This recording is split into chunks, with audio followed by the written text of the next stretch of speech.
भूखतारी सीता हो मैया, भूखतारी सीता हो मैया, काहे ला नया नावा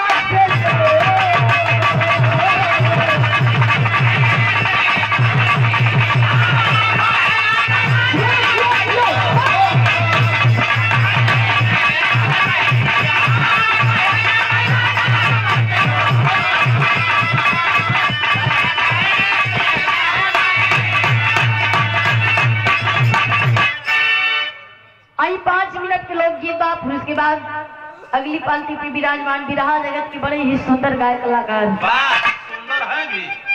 क्या बात है। प्रेमचंद यादव जी पूरी पार्टी को नमस्कार विनती अभिनंदन है।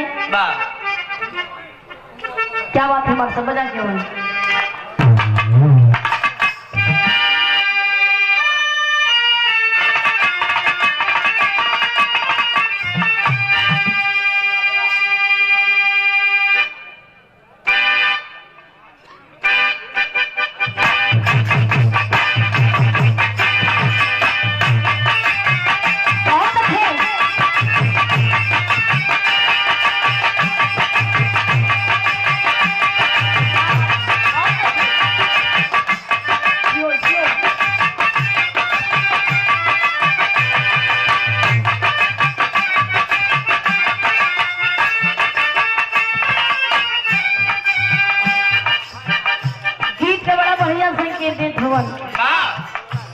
कोनो दुल्हन की पिया बड़ा शराबी रहे और दुल्हन बड़ा परेशान रहे कि हमार सैया इतना शराब पिए थी, जिंदगी हमार नरक हो गई।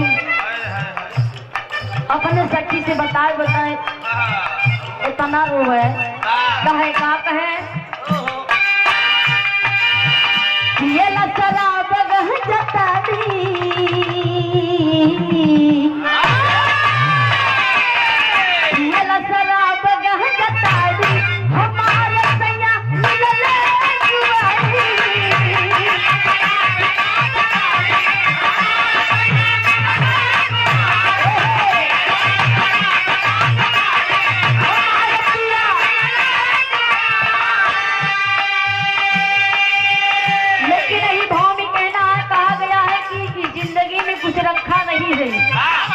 जितना भक्ति भाव भजन कर लो उतना ही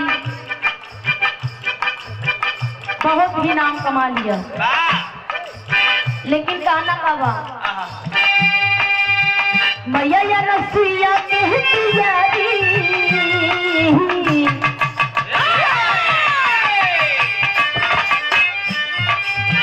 मैया या रसिया कहती यारी, चले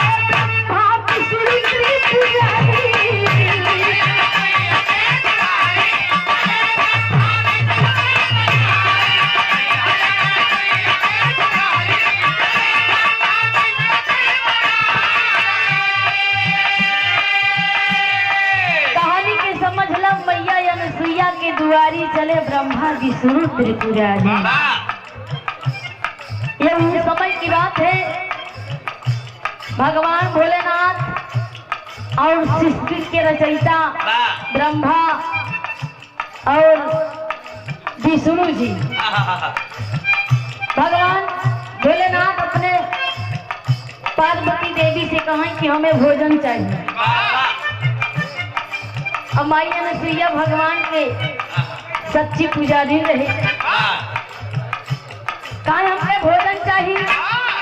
पार्वती हक पर माए खड़ी रहे, कहा तुम्हें भोजन चाहिए। एक बात सुन लो, वही मिले तुम्हें, जाओ वही भोजन मिले जेका नाम जपत हुआ। अपने आप के बड़ा सती सावित्री समझती सती अनुसुईया, तो आपके भोजन वही मिलेगा। आज ब्रह्मा विष्णु महेश एक ब्राह्मण की भेष में माई अनुसुईया के दरबार जाते हैं। कुटिया पे खड़े होकर कहते हैं भिक्षाम देही भिक्षाम देही। माई अनुसुईया जब कुटिया का दरवाजा खोलती है, देखते हैं तीनों महात्मा खड़े हैं। माई अनुसुईया कहती है, क्या कहती है,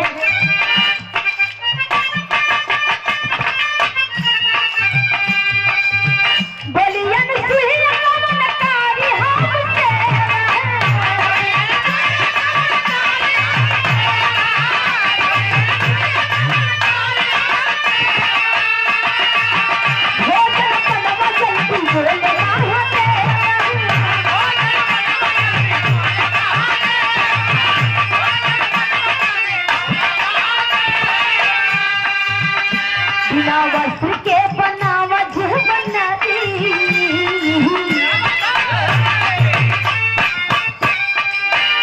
बिना वस्त्र के बनावा जो बनाई, चले ब्रह्मा विष्णु त्रिपुरारी।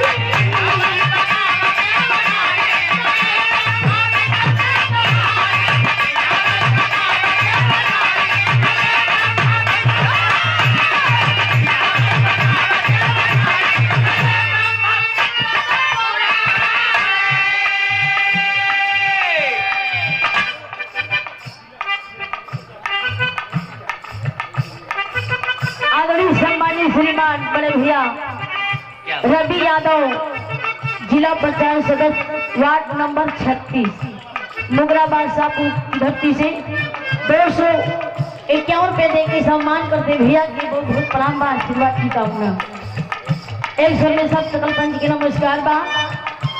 माई अनसुईया कहने लगी कि मैं आपकी सेवा क्या कर सकती हूँ। तबले भगवान भोलेनाथ ब्राह्मण की भेष में रावण है, कहे कि ऐसा काम करा कि हमें भोजन बना के खिलाए। और तबले विष्णु जी कहे भोजन जब बनावे लगू तो एक बात बा, यानी हमार शर्त बा कि बिना वस्त्र के या नग्न होकर भोजन बनाइए, तब मैं आपके यहाँ खाना खाऊंगा। इतनी बात जब सुनते हैं माई अनसुईया, सती अनसुईया कोना लगी कि साधु हो कि सवाधु हो, यानी हम सती सावित्री नग्न होकर मैं भोजन बनाऊं तब ये ब्राह्मण खाएंगे खाना। कहने लगे ये कैसे महात्मा है।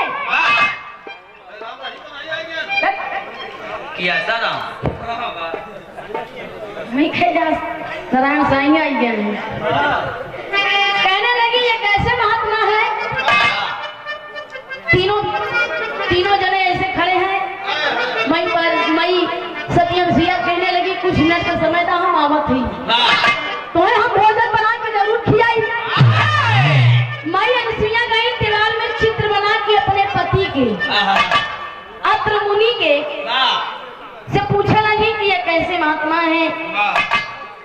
सारी बात बताए अत्र मुनि के वो साधारण महात्मा नहीं है, वो आपकी परीक्षा लेने आए हैं। तीनों लोग से ब्रह्मा विष्णु महेश है। माई अनसुईया कुलवतिया समझ गई कि ऐसा बात है। गई कमंडल कजल ली और तीनों जने के ऊपर छिड़क दी। और जब तीनों जने के ऊपर छिड़क दी, 6 महीना का लड़का बन गई। बहुत काम और साहब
खिचड़ी खवावत रहे। धीरे धीरे 4-5 दिन बीत गया, तब माई पार्वती के, लक्ष्मी के, ब्रह्माणी के बड़ा चिंता सतावे लगे। यानी तीनों लोग सूना सूना लगे कि अबे आए ना, अब इतना भांग पीस के रखे रहा। माई पार्वती कहा कुल भंगिया एकदम बसियाई जात बा, हमार स्वामी आए ना। अब जहाँ तू भेजे हो ऐसा लीला हुआ रचे हैं कि आवई वाला है। तीनों जने आपस में विचार बनाए कि चला चली था। जब हुआ कहीं तो होत का मार साहब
सदस्य मुगरा बादशाहपुर 201 रुपए दे के सम्मान करते भैया के वो भूत प्रणाम बा आशीर्वाद की कामना ईश्वर में सप्त कल्पंच के नमस्कार बा। स्वर्ग लोकावा से आईली तीनों भवनिया ब्रह्माणी के साथ गौरा लक्ष्मी रनिया चकित हो के रहले बिहारी चले ब्रह्मा विष्णु त्रिपुरारी। आदरणीय सम्मानीय श्रीमान बड़े भैया जय सिंह यादव हंसराजपुर की धरती से 101 रुपए दे के सम्मान करते भैया की बहुत बहुत लंबा। जब चकित हो के निहारे लगी वो कुटिया का दरवाजा बंद बा और कुटिया के अंदर मार तीनों जने मार हल्ला मचाए हैं क्या मार कहूँ इनकी यहाँ शुगर बा कहूँ उनकी मई अनसुईया खिचड़ी खवावत है हमार लल्ला हमार बाबू हमार अपने पुत्र के यश खिलावत रही। अब कहा कि तबले लक्ष्मी आवाज इनके बड़े अपने आप का सगी सावित्री समझतिया बड़े मन से तू बैठाई आए रहे कौन कुटिया। अब मई अनसुईया कहें कि हमरे कुटिया का बहरवा क्यों आवाज दे था। कुटिया का दरवाजा जब खोली तो तीनों जनी साक्षात खड़ी रही थी। प्रणाम। अब देखो नहीं तीनों जने बैठा है। अब माई पार्वती ब्रह्माणी कहते हैं कौन हमार है कौन उनकई है कहूँ उनकई है ऐसा हो हमार बदल जाए शंकर भगवान को ब्रह्माणी लगे और जो बा ब्रह्मा जी के लक्ष्मी नहीं ले और विष्णु जी को पार्वती नहीं ले और जब चिन्हाते ना है तीनों जने एक ही सकल के तो केका बेरा हुई विनती करी था हमसे भूल हो गई चूक हो गई माफ करो। ये दुनिया में तो सती सावित्री क्यों बा नहीं जौने भेष में आए रहे वही भेष में फिर आई गए दाढ़ी रह गई अब कहा अब ना अब माई पार्वती कहीं कस हो कस कहीं कस जैसे उखी का अब का बताइए अब कैसे हिम्मत आई फिर गिनती करी कहीं देखा अब हम कल हो कैसे छिकावा जी पूरा तीनों लोग सुना है। आप हमें माफ करिए आप जीती नहीं हारी स्वयं साक्षात ब्रह्मा विष्णु महेश आए और प्रसन्न हो गए भक्ति भाव। मई अनसुईया से कहने लगे भगवान जी भोलेनाथ जी कहने लगे मैं आपकी भक्ति से प्रसन्न हूँ मैं आपको वरदान देना चाहता हूँ बोलो मांगो क्या वरदान चाहिए। मई अनसुईया कहने लगी कि हमें कोई वरदान नहीं चाहिए आपकी दुआ से मुझे सब कुछ मिला है मैं सिर्फ ये मेरी इच्छा पूर्ण कर दीजिए। मेरी इच्छा है कि आप तीनों मेरे गोद में मेरे गोद से पैदा हो तो वही आने वाले समय में शंकर भगवान जी दुर्वासा के रूप में जन्म लिए और विष्णु जी चंद्रमा के रूप में जन्म लिए, ब्रह्मा जी दत्तात्रेय के रूप में जन्म लिए। आखिरी भाव में कहना है क्या?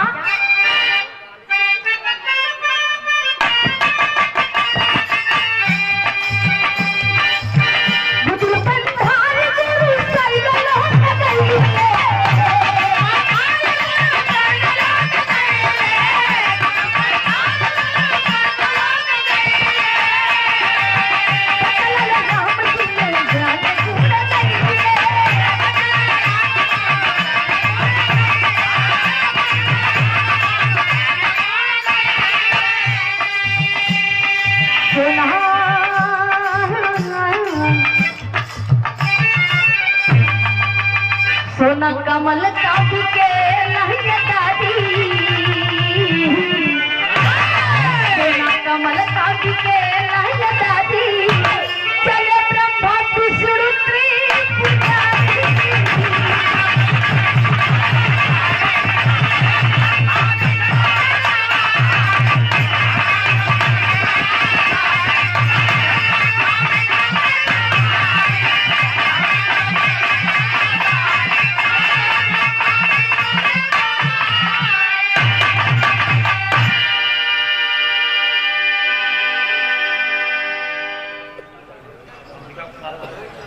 आदरणीय सम्मानित बड़े भैया अंबिका प्रसाद शर्मा, अच्छा facial massage bleach hair straight, अच्छा दुल्हा सजावट थी, दुल्हनी का लड़की सजाई है कि अंबिका प्रसाद जी। 21 रुपए का पान पुरस्कार हंसराजपुर की धरती से। हाँ, ब्लीचिंग करवावे खोए, दुल्हा का तैयारी करवावे खोए, अंबिका प्रसाद भैया से मिली है। आई जब ये तना करत थे बुरो बना के तनी देर लगे।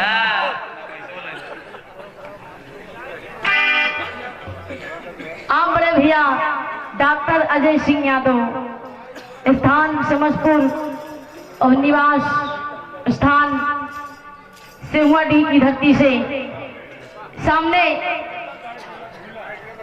अच्छा 51 रुपए दे के सम्मान करते भैया की वो बहुत प्रणाम आशीर्वाद की कामना। 119 कल्पंच के नमस्कार बा। अब अगली पार्टी से सुने।